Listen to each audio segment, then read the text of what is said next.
angle is far more difficult than passing while on a straightaway. And why is that? It's because you're not able to make split-second decisions to move your bike when you're at full lean angle, all right? When you're at full lean angle and you've got your knee off the bike and you're leaning off the bike, it's going to be real hard for you to make any adjustment once you've set your line going into the turn, right?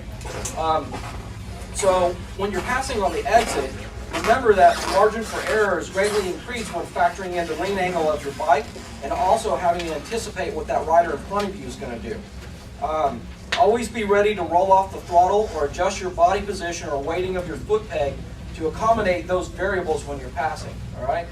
So remember that at full lean angle, if you guys don't have enough weight on the pegs or you're not in the proper position, you're not going to be able to move your bike.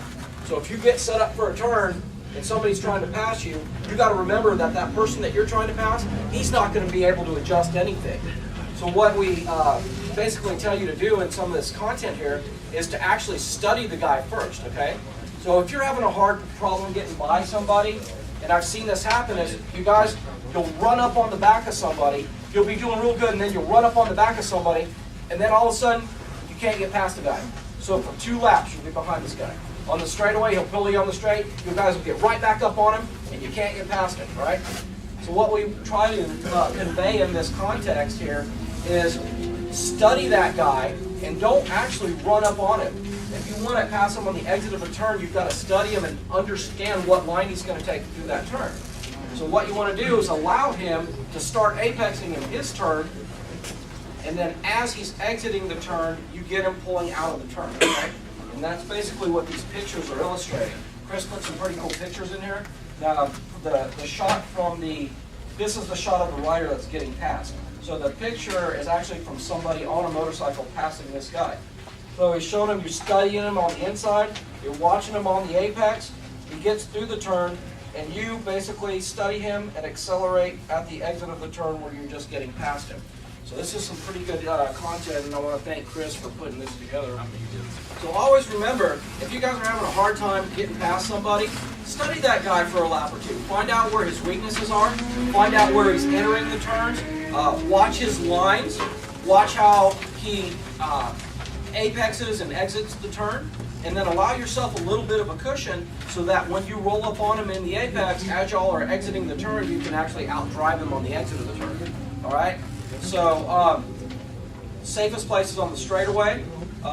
Passing on the exit of a turn is also a fairly safe place to pass, except you've got to remember that a lot of times on the exit of a turn, guys are going to drift a little bit off of the apex, right? So when somebody starts coming under acceleration off this, if they're going at a fairly good rate, they're going to actually drift out.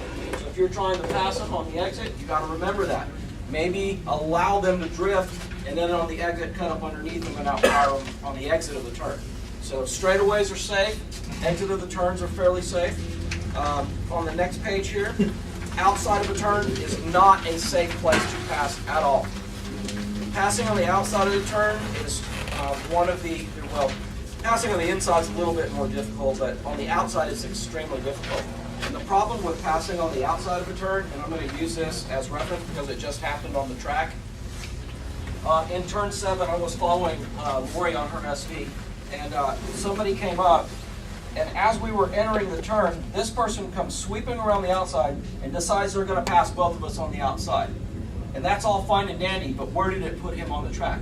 It put him right up against the edge of the track in the curving right here. Well, what's in the exit of 8? Water. A bunch of water. Where do you think that line was when he got off that curving in 8? Right into the water. Not a very smart move at all. You guys have to be aware of what's ahead of you, and passing on the outside of a turn, especially on this track, you know, there's only about 2 places I would even consider passing somebody on the outside of a turn in this track. It's difficult, it's dangerous, and you really, really have to anticipate what the other person is going to do.